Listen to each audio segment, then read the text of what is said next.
Գալյան շատ խոսվեց նախարարներին պարգևավճարներ ստանալու հետ կապված եւ ասվում է, որ 3 միլիարդ պետբյուջեի դուրս է գրվել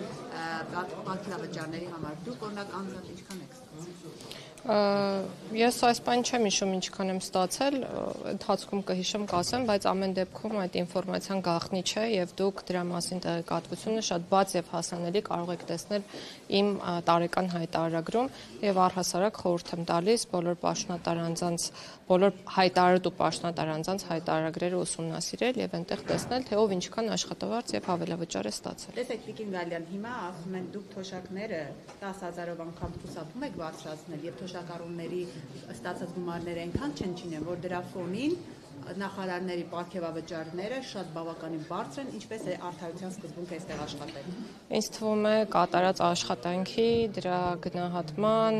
աշխատանքի ռիսկայնության գնահատման եւ մի շարք այլ համատեքստեր կան աշխատավարձի չափը որոշելու հարցում։ Կառավարությունը կարող էր գնալ շատ ավելի ռադիկալ որոշման եւ ապագայում կարծում եմ, որ պետք է գնա այդ ճանապարհով, որ վերանայի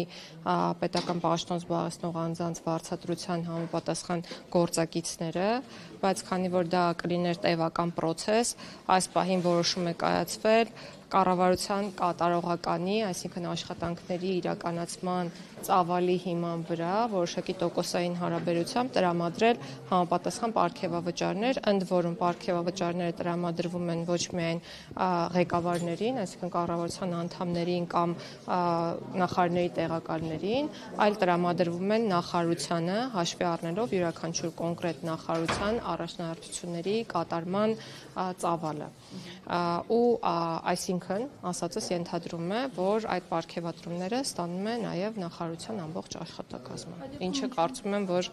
շատ կարևոր քայլ է։ Մենք անընդհատ խոսում ենք աշխատավարձի սակավությամբ պայմանավորված կադրեր հայթայթելու խնդրի մասին, մենք անընդհատ խոսում ենք թափուր հաստիքների, աշխատանքները ժամանակին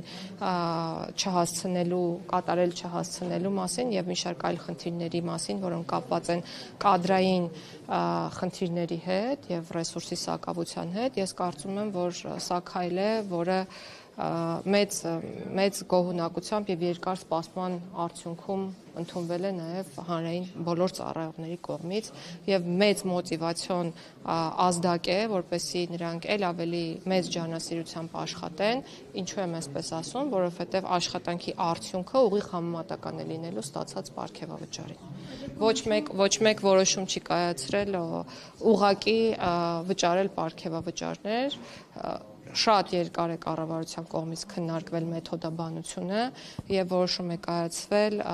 պատճառաբանված կերպով բաշխել պարգևավճարները կամ կարող ենք դա համարել աշխատանքի վարձատրություն, որովհետեւ իրական տրամաբանությունը ու էությունը այդ կարգավորման ու կառավարության համապատասխան որոշման, որը ես այսօր տեսա, որ ասվում է հույժ գաղտնի է, բացարձակ գաղտնի չէ, հրապարակային է, սիրելի հայրենակիցներ, կարող եք ծանոթանալ դրա բովանդակությանը, որոշում է կայացվել, որ պատճառաբանված տարբերակով պետք է տեղի ունենա, կրկնում եմ, գնահատելով յուրաքանչյուր նախարարության աշխատանքը։ Դուք կառավարությունը երկար է մոտավորապես 7 միլիոն, եթե չեմ սխալվում, հարկերը հանած 6-ից 7 միլիոնի կարգի, բայց ճշգրտված կներկայացնեմ հայտարարագրում իհարկե, ընդ որում սա հավելավճար է, որը հանրության աչքին երևալու է որպես միանվագ գումար, որը տրամադրվել է օրինակ նախարարին իմ դեպքում, բայց սա ամբողջ տարվա աշխատանքի դիմաց ես համարում եմ որպես վարձատրություն։ Այսինքն շատ չեք համարում այդ 7 միլիոնը։ Կարծում եք նորմալ է Հայաստանի պայմաններում։ Նախարարների եւ նրանց աշխատակազմերի նախ հստակ հիերարխիա գոյություն ունի գործակիցների սահմանման եւ ես խոսքի սկզբում նշեցի, որ դա ունի տրամաբանություն կապված աշխատանքի բովանդակության, քանակի, ռիսկայնության եւ ամեն ինչի հետ։ Ես կարծում եմ, որ կառավարությունը եւ ոչ միայն կառավարությունը, այլ նաեւ դատարանները, իրավապահ համակարգի ներկայացուցիչները, նաեւ ինչու ոչ օրենսդիր մարմնի ներկայացուցիչները կատարում են այնպիսի աշխատանք, որը պետք է այո բարձր վարձատրվի մեր պետությունում, ինչու, որովհետեւ մենք նույն խնդիրը ես հետ շատ անկեղծ եմ ուզում լինել փոխնախարարի պաշտոնում նշանակվող անձը եղել է իրավիճակ, երբ ուղղակի հրաժարվել է հաշվի առնելով աշխատավարձը, որովհետև որոշ այլ մարմիններում, այդ թվում կառավարության ենթակա մարմիններում այսօր վարչության պետերը ստանում են ավելի բարձր աշխատավարձ, քան կարող էր ստանալ փոխնախարարը։ Եթե այսքան անկեղծացա, իմ մասին էլ ձեզ մի բան պատմեմ, գլխավոր դատախազի տեղակալի պաշտոնից հետո, երբ նշանակվեցի նախարարի պաշտոնում, իմ աշխատավարձը տարբերվում էր ինձ համար անբարենպաստ տեսանկյունից, որովհետև ուղղակի իջեցվել էր, ոչ թե իջեցվել էր, այլ այդպես էր, որովհետև ցածր էր ավելի, քան գլխավոր դատախազի տեղակալի պաշտոնում իմ ստացած աշխատավարձը։ Բայց ես իմ ռիսկերը գնահատ, իհարկե կարող էի եւ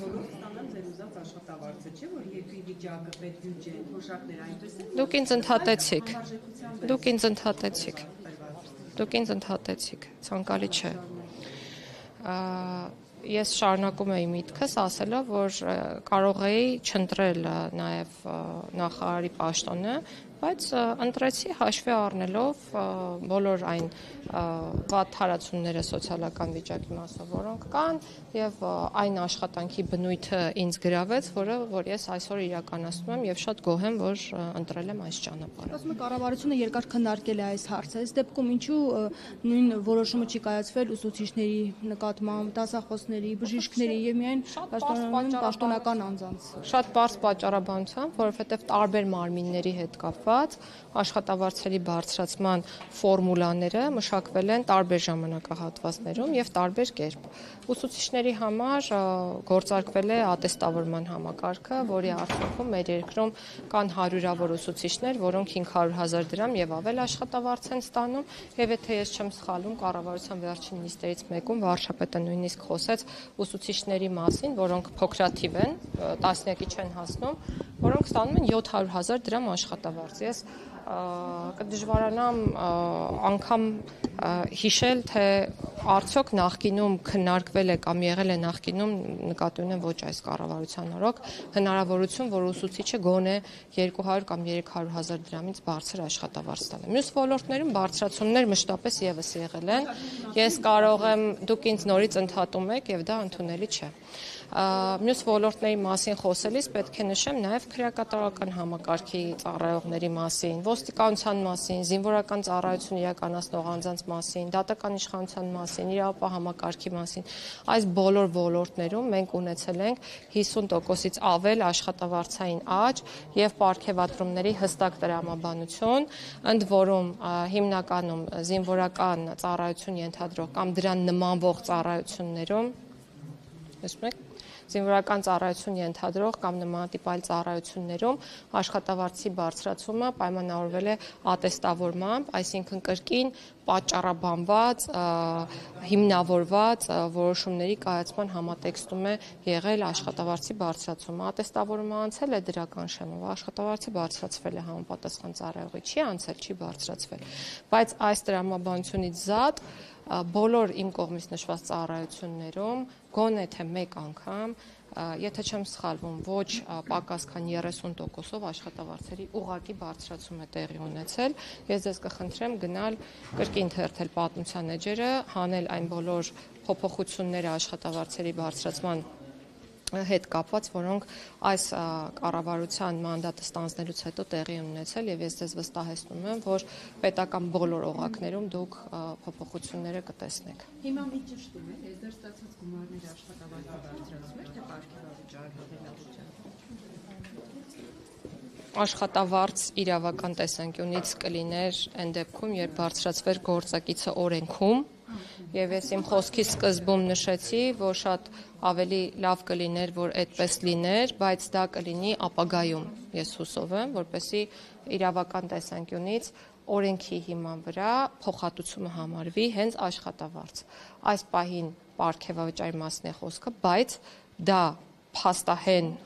եղանակով նշեցի, որ համարվում է աշխատավարձի դիմաց հատուցում, ներողություն, աշխատանքի դիմաց հատուցում, կարող եք դա համարել աշխատավարձ, ինչու, որովհետև դա տրամադրվում է գնահատելով կոնկրետ նախարարության աշխատանքը։ Շատ լավ, փաստորեն դուք լավ նկատի ունեմ կառավարության անդամները լավ աշխատանքի համար են այդ գումարները ստացել, բայց սրանից ամիսներ առաջ Նիկոլ Փաշինյանն ասում էր, որ դուք վատ եք սովորել, մնացել եք նույն դասարանում, հետևաբար ինչի համար են տրվել այդ պարգևավճարները ձեզ։ Խոսքը ձեր մասին չէ, ընդհանուր կառավարության մասին է խոսքը։ Կառավարությունը լավ թե վատ է։ Ես ձեզ մի հուշում անեմ, ես խորհուրդ եմ տալիս կոնտեքստից չկտրել երբևէ որևէ պաշտոնտար անձի ասվածը եւ չներկայացնել դա հանրությանը կոնտեքստից դուրս։ Ես ասում եմ այո, շատ հարցերում մենք չունենք կրթական այն բավարար մակարդակը, որը պետք է ունենանք կամ ցանկալի ունենանք եւ ձգտում ենք ունենալ։ Եվ ամոթ չէ շարունակական կրթվելը եւ ցանկություն ունենալ ինքնակրթվելու։ Որպեսզի դուք գնահատեք կառավարության աշխատանքը, դուք կարող եք վերցնել կառավարության ծրագիրը, կարող եք վերցնել նախարարությունների կողմից մշակված եւ կառավարության կողմից ընդունված ռազմավարությունները եւ դիտարկել մոնիտորինգի արդյունքները, այսինքն կատարողականի գնահատականը, հաջորդ քայլով կարող եք վերցնել բյուջեի մասին օրենքը եւ նախարարություններին հատկացված ծավալները ֆինանսական միջոցների, գնահատել բյուջեի կատարողականը, կարող եք տեսնել այն մեգա նախագծերը, որոնք դրվում են նախարարությունների առջև որպես առաջնահերթություն կատարման տեսանկյունից եւ վերջնարդյունքում գնահատել, թե որքանով են դրանք կատարված եւ միայն այս հարցերին պատասխանելուց հետո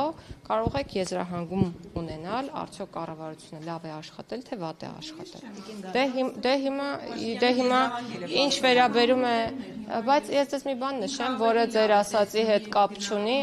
բայց ամեն դեպքում, քանի որ կառավարությունը շատ կարևորում է կրթության շարունակականությունը, կառավարության որոշմամբ սահմանվել է, որ այդ պարգևավճարի 10%-ը պետք է ծախսվի կրթական նպատակներով, այսինքն որոշակի վերապատրաստումներ պետք է անցնեն հանրային ծառայողները, բոլոր այն հանրային ծառայողները, որոնք պարգևատրվել են, իսկ դրանց շրջանակը շատ մեծ է։ Ես կարող եմ պատասխանատվություն վերցնել եւ ասել, որ գրեթե բոլոր հանրային ծառայողները պարգևատրվել են եւ դա լավ է, որ պարգևատրվել են։ Ինչ տարվա համար էլի է նախատեսված 2026-ին։ Կառավարության համապատասխան որոշումներին հետևեք եւ կտեղեկանեք։ Տիկին Գալյան, դուք օրինակ գերատեսչության որպես ղեկավար ինչ չափորոշիչով եք պարգևավճար սահմանել ձեր օրինակ վարչության պետերին, ավագ մասնագետներին, ինչն եք առաջնային համարել։ Մենք ունենք ներքին գնահատման մեխանիզմներ, ընդ որում գնահատումը իրականացնում եմ ոչ թե ես, այլ գնահատումն իրականացնում է աշխատակցի անմիջական ղեկավարը եւ հետո անմիջական ղեկավարների անմիջական ղեկավարը եւ հետո ուղղակի դրվում է իմ ստորագրությունը եւ ես չեմ կարող գնահատել ամենաներքևի օղակում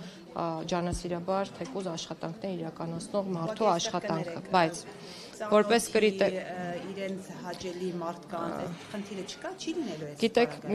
մենք էլ չենք կարող մեզ թույլ տալ նման շռայլություն, որովհետև մեզ պետք են աշխատողներ եւ պետք է արդյունք։ Որևէ նախարարի համար ցանկալի չի նախարարությունում ունենալ այնպիսի աշխատակիցներ, որոնք չեն աշխատելու, արդյունք չեն ապահովելու կամ չունեն նմանատիպ ունակություններ։ Եվ հետևաբար ես կարող եմ միարժեքորեն եւ աներկբա ասել, որ գնահատվում է միայն աշխատանքը։ Իսկ այդ աշխատանքը կոնկրետ նախարարը գնահատում է հետեւյալ կերպ։ Մենք ունենք մեր առաջնահերթությունները, որոնք նախ եւ առաջ սահմանվում են կառավարության կողմից, դրանք ավելի նեղ են։ Հետո ունենք առաջնահերթությունների ավելի լայն շրջանակ եւ ավելի շատ միջոցառումներ, որոնք սահմանվում են նախարարի կողմից եւ հստակ հանձնարարականներ են տրվում կոնկրետ վարչություններին, որ օրինակ պետք է X ժամկետում թվայնացնել ՔԿ գործակալության աշխատանքը։ Արդյունքային ցուցիչը այն է, որ պետք է թվային լինի ՔԿ գործակալության աշխատանքը, ենթադրենք երեխաների ծնունդը ամբողջությամբ կարողանա գրանցվել թվային եղանակով կամ անվան փոփոխությունը մարդը կարողանա տանից իրականացնել։ Եվ բոլոր ոլորտներում աշխատանքները այդ կերպ են իրականացվում։ Ու ես ուզում եմ մի բան էլ նշել, ճիշտ է ձեզ եւ հանրությանը այդ հարցն է շատ հետաքրքրում, բայց ես նոր 3 ժամ տևած քննարկումից դուրս եկա, որի ընթացքում 3 շատ կարևոր նախաձեռնություններ քննարկվեցին կառավարության, որոնք մեր աշխատանքի արտահայտումն են, Դեռ հարց չեմ լսել այդ նախագծերի մասին, խիստ եթե ցանկանաք կարող եմ ասել ինչ էինք քննարկում։ Եթե հետաքրքիր է ձեզ եւ Մարությանը։ 40,000 դրամ թոշակը ես շատ է համարում վարչապետը։ Ինչ չլսեցի սկիզբը։ Մարդիկ երբ թոշակով չեն կարողանում գոյատևել եւ այլն, այդ մարդկանց հետաքրքրում են այն երբ որ դուք ասում եք ինչու է ձեզ դա հետաքրքրում է, որտեղ երբ որ իշխանություն փոխվեց, նրանք խոստանում էին այդ մարդկանց կյանքը բարելավել, իրենց այսպես ասած զոհաբերելով, հեղափոխության կանոններն էր դա։ Եվ մետրոյով էին օրինակ ցուցադրական գնում տուն գալիս, հետո սկսեցին ասել, որ 6-7 միլիոն ինչ ա, որ մենք չստանանք, լավ ենք աշխատում։ Դրա համար մարդկանց համար առաջին է դառնում իրենց խոստումների չկատարումը։ Հիմա դուք այսինքն համարում եք, որ դուք արժանի եք այդ միլիոնավոր պարգևավճարներին եւ դրա համար էլ ստացել եք։ Ես ուզում եմ լսել ձեզնից ձեր գիտեք, չի կարելի ասել, որ դուք ասել եք թոշակները կբարձրացնենք, չեք բարձրացրել այն դեպքում, երբ բարձրացում տեղի ունեցել եւ ոչ մեկ անգամ։ Չի կարելի այդպես ներկայացնել եւ չի կարելի ինձ ընդհատել։ Չի կարելի ինձ ընդհատել այդպես։ Կարող են ընդհատել եւ հարց տալ։ Ինչ է նշանակում չի կարելի ընդհատել։ Ես համարժեքության մասին էի հարցնում, ես չեմ ասել չեք բարձրացրել։ Իհարկե ինչ որ չափով բարձրացել է։ Ես խոսում եմ համարժեքության մասին։ Դա եմ հարցնում եւ ասում եմ հիմա դուք համարում եք, որ դուք նախարարները, փոխնախարարները, վարչության պետերը, որոնք ստացել են այդ աստղաբաշխատանքները, համարում եք, որ արժանի են դրան, այո, եւ պետք է ստանան։ Ես սա եմ ուզում ճշտել։ Ինչպես է գնահատում ձեր աշխատանքի նախարարների, փոխնախարարների եւ այդ վարչակցությունը համարժեք է կարծում եք, արժանի են դրան։ Սա եմ հարցնում։ Թոշակները բարձրացվել են ոչ ավել, քան մեկ անգամ։ Ինչու է սա կարևոր շեշտել, որովհետև դուք ձեր պնդման կամ հարցադրմանը նմանվող խոսույթում ասում եք, որ խոստացել եք չեք արել։ Ես էլ ասում եմ ոչ, խոստացել ենք, արել ենք եւ արել ենք բաներ, որոնք նույնիսկ չենք էլ խոստացել։ Շատ բաներ են կարել, օրինակ հետվճարի ինստիտուտի մասին խոսակցություն չի եղել, բայց այդ քեշբեքը այսօր կարողանում են ստանալ, քեշբեքի տոկոսը մեծացվել է, որը փաստացի կրկին բերել է թոշակների բարձրացման։ Մենք խոստացել ենք ու վերջապես այսօր գործում է Համընդհանուր ապահովագրության ինստիտուտը, որը պարտադիր շահառուներ է նախատեսում որպես նույն թոշակառու անձանց, որոնք ժամանակին զրկված են եղել անվճար բժշկական օգնություն ստանալու հնարավորությունից։ Ինչու չենք ասում այն բաները, որոնք մենք արել ենք, խոստացել ենք եւ արել ենք, եւ չենք խոստացել, բայց արել ենք, որովհետեւ կարծել ենք, որ պետք է անենք անկախ նրանից դրանք որպես նախընտրական խոստում ներկայացվել են թե ոչ։ Ինչ վերաբերում է նրան համարժեք է, համարժեք չէ, սա ընդհանուր որոշում է եւ քանի որ արդեն որպես փաստ կարող ենք խոսել, ես կրկնում եմ, որ մեթոդաբանությունը շատ երկար քննարկվել է եւ տրամաբանության հիմքում դրվել է կատարված աշխատանքի ծավալը, այսինքն սկզբից թիրախները, որոնք սահմանվել են, հետո դրանց հասնելու ճանապարհը եւ արդյունքը, ես վստահ եմ, որ մեթոդիկայի տեսանկյունից հաջող ընտրված տարբերակ է եւ կարծում եմ, որ այո համարժեք է։